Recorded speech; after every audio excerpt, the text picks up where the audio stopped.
Okay, good morning to everybody. Listen to me or welcome to online classes. My name is Satyadev Pathak. So, as today's topic, I will teach you something about boys के बारे में आज आपको समझाऊंगा. देखें किस प्रकार से क्या है बॉयज़, वो मैं आपको बताता हूँ.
बॉयज़ इसे टू प्रकार से इसको डिवाइड किया गया है. एक तो होता है एक्टिव और एक होता है पैसिव. अब एक्टिव क्या होता है और पैसिव क्या होता है, दोनों में मैं एग्जाम्पल के थ्रू आपको समझाता हूँ. जैसे हमने दो एग्जाम्पल दिए.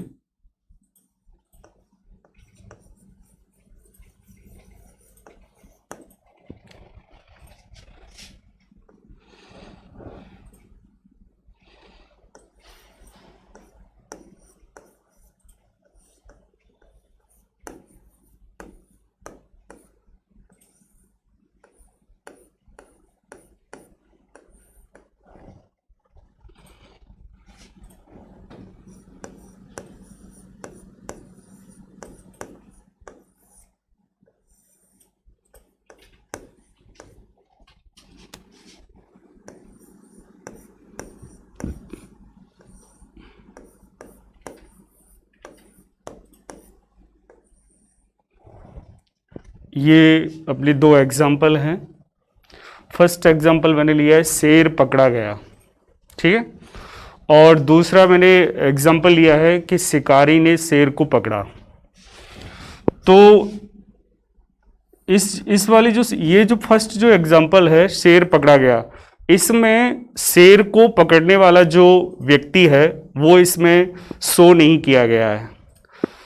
अच्छा, हम इस प्रकार से भी इसको डेफिनेशन को समझ सकते हैं कि एक्टिव क्या होता है जिसमें कार्य करने वाला सक्रिय हो, अर्थात जिसमें कार्य को करने वाला सक्रिय दिखाया गया हो, वो तो होते हैं एक्टिव वॉइस के सेंटेंस. और जिसमें कार्य करने वाला निष्क्रिय हो वो हो पैसिव वॉइस होते हैं.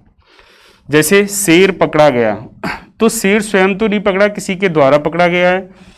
तो इसमें जो कार्य करने वाला जो शिकारी है वो इसमें शो नहीं किया गया है, तो ये पैसिव वॉइस का सेंटेंस है.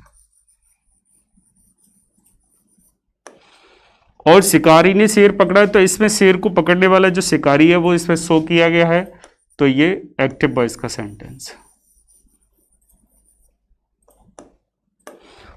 अर्थात हम ऐसे कह सकते हैं कि जिसमें कार्य करने वाला सक्रिय हो तो वो तो होता है एक्टिव वॉइस का सेंटेंस, और जिसमें कार्य करने वाला निष्क्रिय हो तो वो होता है पैसिव वॉइस का सेंटेंस. अब इसको बनाते कैसे, इसके इंग्लिश ट्रांसलेट कैसे होगा. जैसे शेर पकड़ा गया तो इसका बनेगा the lion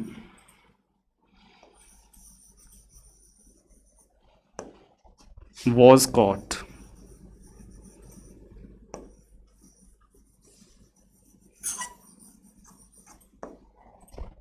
the lion was caught. और ये बनेगा द हंटर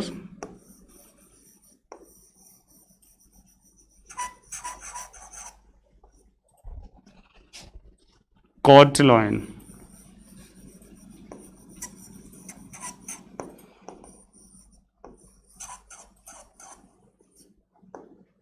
इस तरीके से ये दो सेंटेंस बन गए। पहला बना द लॉयन वॉज कॉट और दूसरा बना the hunter caught a lion.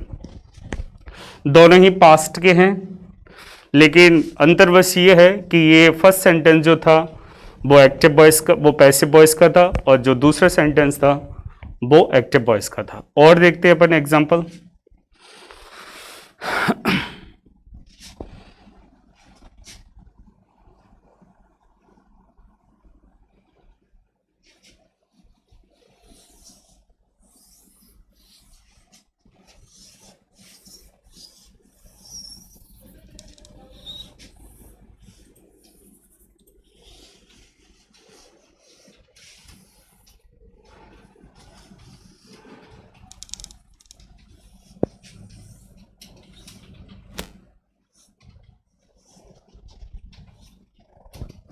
देखो एग्जांपल और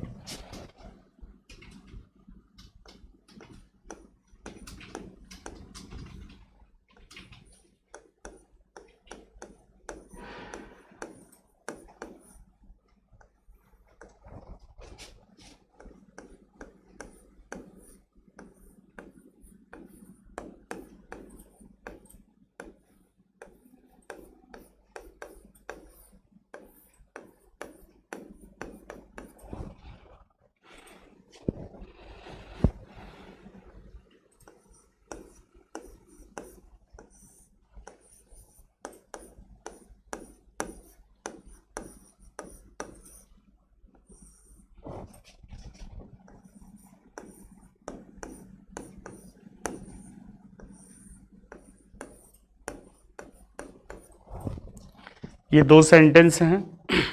फर्स्ट सेंटेंस में हमने दिखाया है कि फर्स्ट सेंटेंस जो है उसमें ये लिखा है कि हमें अंग्रेजी नहीं पढ़ाई जाती है, और दूसरा जो सेंटेंस है उसमें लिखा है हम अंग्रेजी पढ़ाते हैं। तो इसमें देखो फर्स्ट सेंटेंस में सीधा सीधा दिख रहा है कि ये पैसिव वॉइस है। क्यों है? हमें अंग्रेजी नहीं पढ़ाई जाती, अर्थात जो पढ़ने वाले स्टूडेंट है वो इसमें कंप्लेन कर रहे हैं कि हमें अंग्रेजी नहीं पढ़ाई जाती है। तो इसमें जो अंग्रेजी पढ़ाने वाला जो व्यक्ति है, जो टीचर है, वो इसमें इन्वॉल्व नहीं है, यानी कि वो एक सक्रिय नहीं है इसमें। और हम अंग्रेजी पढ़ाते हैं, तो इसमें जो व्यक्ति हैं जो पढ़ाते हैं उस सब्जेक्ट को, वो स्वयं इसका डिस्क्राइब कर रहे हैं, बता रहे हैं कि हम ये काम करते हैं, तो वो इसमें सक्रिय है। तो ये सेंटेंस किसका हुआ? एक्टिव का।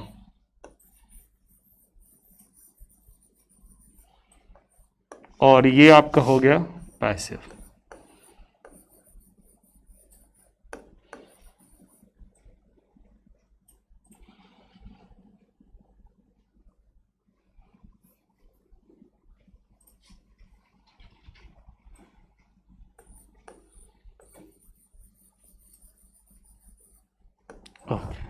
इनको इंग्लिश ट्रांसलेट करते हैं अपन। हमें अंग्रेजी नहीं पढ़ाई जाती है, तो ये बनेगा वी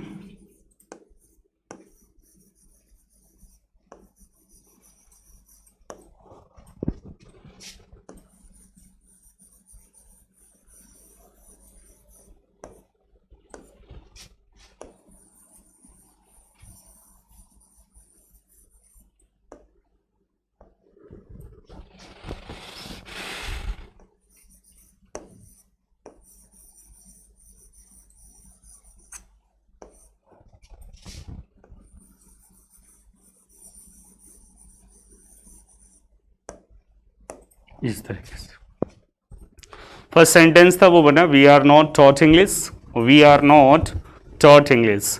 और दूसरा बना वी टीच इंग्लिश, हम अंग्रेजी पढ़ाते हैं, तो वी टीच इंग्लिश। तो हम सबसे पहले इस बात को जाने कि एक्टिव क्या होता है और पैसिव क्या होता है। ऐसे बहुत सारे सेंटेंस होते हैं जिनमें बच्चे ये तो जान जाते हैं कि हम उसको चेंज करना अच्छी तरीके से खूब बना लेते हैं कि इसको इसमें चेंज करते हैं, लेकिन जब हिंदी का कोई सेंटेंस दिया जाता है, जब जैसे मतलब कोई हम लॉन्ग क्वेश्चन वगैरह याद कर रहे होते हैं, तो हमें बहुत सारे क्वेश्चन दिए जाते हैं, ऐसे सेंटेंस आते हैं, तो हम ये रिकॉग्नाइज नहीं कर पाते हैं कि ये एक्टिव में बनेगा या पैसिव में बनेगा, तो वहाँ पर बहुत ज़्यादा प्रॉब्लम होती है और सेंटेंस को हम गलत बना देते हैं। तो इसके लिए जानना बहुत ज़रूरी है कि सेंटेंस जो होते हैं ना, वो कौन सा एक्टिव का होता है और कौन सा पैसिव का। सबसे पहले ये जानना बहुत ज़रूरी होता है। फिर हम अपनी जो टॉपिक है उसको चेंज करना, वो अब मैं आपको समझाता हूँ कि इसको कैसे चेंज, मतलब इसमें ये क्यों आया कि इसमें आर क्यों आया, जबकि ये दोनों जो सेंटेंस थे अगर टेंस की बात करें तो ये दोनों जो सेंटेंस थे वो प्रेजेंट के थे।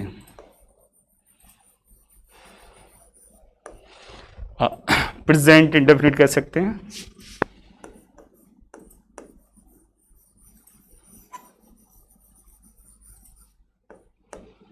अब आपके मन में एक सवाल आएगा कि जब ये दोनों ही प्रेजेंट इंडेफिनिट के थे तो फिर इसमें आर और ये थर्ड फॉर्म टॉट और इसमें ओनली वर्ब की फर्स्ट फॉर्म, ये सब क्यों आया? तो ये भी बहुत ज़्यादा जानना जरूरी है कि ये ही क्यों आया, आर क्यों आया, इसमें टॉट क्यों आया, इसमें टीच क्यों आया। क्योंकि एक्टिव का जो सेंटेंस होता है वो तो प्रॉपर जो सेंटेंस होता है उसमें उसको डिवाइड, उसी को उसमें चेंज कर देते हैं। जैसे प्रेजेंट इंडेफिनिट है, पॉजिटिव है, तो हम प्रेजेंट इंडेफिनिट जो सेंटेंस होता है उसका पॉजिटिव जब सेंटेंस बनाते हैं तो उसमें केवल वर्ब की फर्स्ट फॉर्म का प्रयोग करते हैं। ये अपन अच्छी तरीके से जानते हैं, we know what it very well. तो हमने ये सब्जेक्ट के अकॉर्डिंग तो हमारा ये सब्जेक्ट जो था वो प्लूरल था, तो हमने इसमें वर्ब की फर्स्ट फॉर्म का प्रयोग किया और वैसा कर दिया। पैसिव का जो सेंटेंस होते हैं, जो पैसिव में एक्टिव से जो पैसिव में चेंज किए जाते हैं सेंटेंस, उसमें ऑलरेडी वर्ब की थर्ड फॉर्म का यूज करते हैं और जो प्रेजेंट इंडेफिनिट होता है उसको हम is are am plus verb third में बनाते हैं। इसका एक चार्ट बनता है, वो मैं अभी आपको बताता हूँ किस तरीके से इसको चेंज करते हैं। तो ये अपन समझ सकते हैं। हमें अंग्रेजी नहीं पढ़ाई जाती है, हम अंग्रेजी पढ़ाते हैं। तो दोनों सेंटेंस हैं। पहला सेंटेंस जो था हमें अंग्रेजी नहीं पढ़ाई जाती है, पैसिव का था, और हम अंग्रेजी पढ़ाते हैं, ये एक्टिव सेंटेंस था। दोनों को मैंने बनाया और बताता हूं अभी इसमें मैं आपको।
देखिए, how to change passive into the active, कि एक पैसिव को हम एक्टिव को हम पैसिव में किस प्रकार से चेंज करेंगे, ये मैं आपको बताता हूं एग्जांपल के द्वारा।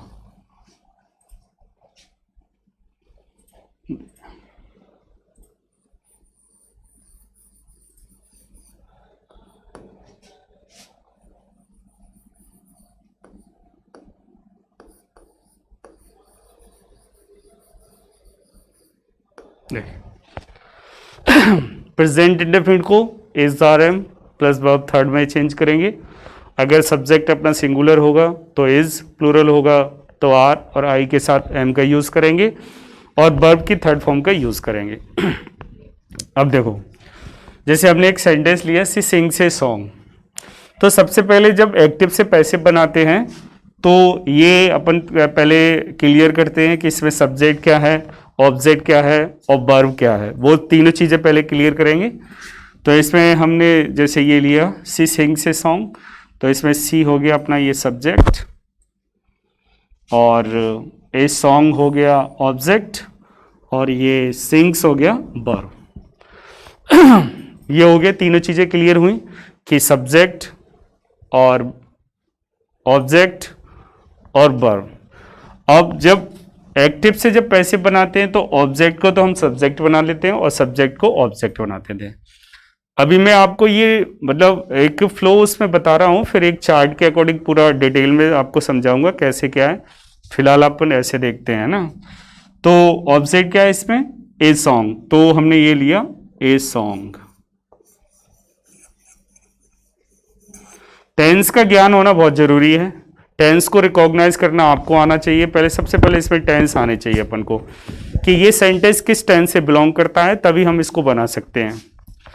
तो सिंग्स यानी कि एस ई एस लगा हुआ है, तो इससे हमें इससे पता चला कि ये प्रेजेंट इंडेफिनिट है, ये पता चल गया प्रेजेंट इंडेफिनिट है। अब प्रेजेंट इंडेफिनिट का जो पैसिव बनता है वो बनता है इज आर एम में।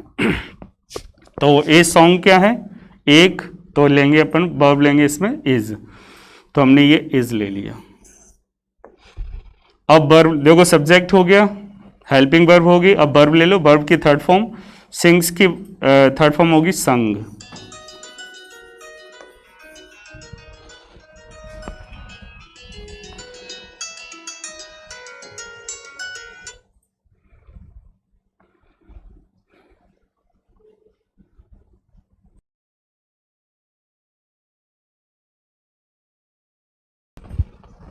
ए सॉन्ग इज संग, फिर इसमें बाई लगा देते हैं अपनी तरफ से, और इसको हम सब्जेक्ट को ऑब्जेक्ट बना देते हैं, सी का ऑब्जेक्ट बनेगा हर, ये बन गया। तो अपना ये पैसे बन गया ए सॉन्ग इज संग बाई हर। अच्छा, इस बात का भी ध्यान रखना है कि एक्टिव का जैसा सेंटेंस होगा वैसा ही पैसे बनाया जाएगा। कहने का मेरा मतलब ये है कि अगर एक्टिव अपना पॉजिटिव है तो पैसिव भी पॉजिटिव बनेगा, नेगेटिव है तो नेगेटिव बनेगा, और इंटरोगेटिव है तो इंटरोगेटिव बनेगा। इस बात का विशेष ध्यान रखना है कि जैसा एक्टिव होगा वैसा ही पैसिव बनेगा। अब दूसरा सेंटेंस है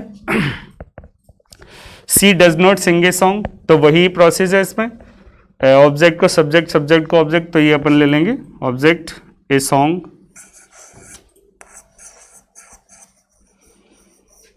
ओके। और डू नॉट और डज नॉट से हमने रिकॉग्नाइज किया कि ये प्रेजेंट इंडेफिनिट से बिलोंग करता है, तो ये प्रेजेंट इंडेफिनिट से बिलोंग करता है, तो इसके helping verb is are am होती है, और इस सॉन्ग के अकॉर्डिंग लेंगे अपन एक वचन, तो हो जाएगा इज। नेगेटिव है तो नॉट का नॉट रख दो, वर्ब ले लो, इसकी थर्ड फॉर्म कर दो संग। जब सब्जेक्ट को ऑब्जेक्ट बनाते हैं तो उससे पहले बाई लगाते हैं, तो हम अब बाई लगाएंगे, बाई लगा दिया, इसको ऑब्जेक्ट बना दो सी का हर, ये हो गया ऑब्जेक्ट हो गया, ये भी सेंटेंस क्लियर हो गया। तो ये बन गया ए सॉन्ग इज नॉट संग बाई हर। दोनों ही सेंटेंस क्लियर हुए, हमने पॉजिटिव का पॉजिटिव बनाया और नेगेटिव का नेगेटिव बनाया। अब आता है इंटरोगेटिव। इंटरोगेटिव को क्या करेंगे, इंटरोगेटिव है तो इंटरोगेटिव बनाएंगे, ये हेल्पिंग वर्ब से स्टार्ट हो रहा है तो पैसिव भी अपन हेल्पिंग वर्ब से स्टार्ट करेंगे, सबसे पहली बात तो ये। अब सबसे पहले तो टेंस को रिकॉग्नाइज करो। डू डज से स्टार्ट हो रहा है, डू डज का यानी कि प्रेजेंट इंडेफिनिट, और प्रेजेंट इंडेफिनिट का पैसे बनता है अपना इज आर एम में। तो इज आर एम में बनाएंगे तो ये हेल्पिंग वर्ब से स्टार्ट कर रहे हैं, तो अपन भी हेल्पिंग वर्ब से स्टार्ट करते हैं इसको। इस सॉन्ग के अनुसार आ जाएगा इज। अब सब्जेक्ट ले लो ये सॉन्ग,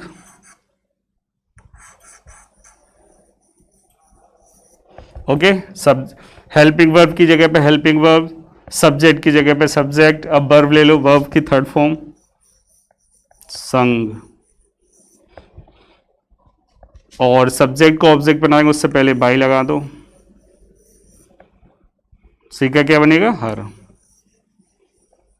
और क्वेश्चन मार्क। इस तरीके से अपन एक पैसिव को आराम से बना सकते हैं कि हम एक एक्टिव को पैसिव किस प्रकार से बनाते हैं, इस तरीके से अपन बना सकते हैं। तो मैं अब इनके कुछ एग्जांपल दे रहा हूं जो ओनली प्रेजेंट इंडेफिनिट से सारे बिलोंग करेंगे, तो वो आप लिख सकते हो और इनको बनाओगे, ये आप आराम से देख सकते हैं। और फिर मैं इनके एक एक्सरसाइज आपको देता हूं।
ये 8 सेंटेंस है। फर्स्ट है मोहन रीड्स द रामायण, दूसरा है she beats me, Ramesh plays a hockey match, my mother does not scold me, do you know me, they write a letter, she speaks English, और Mr Sharma teachers us English. तो ये आपको सारे sentence जो मैंने दिए हैं ये सारे प्रेजेंट इंडेफिनिट से बिलोंग करते हैं, सारे प्रेजेंट इंडेफिनिट के हैं। इनको केवल आपको पैसिव में चेंज करना है। और प्रेजेंट इंडेफिनिट का ये भी बता दिया है कि पैसिव किस में बनता है, ओनली इज आर एम में बनता है। तो इस तरीके से आप इनको चेंज करोगे। नेक्स्ट टाइम मैं अगला स्टेप्स बताऊंगा, अगले टेंस का आपको बताऊंगा। Okay, thank you.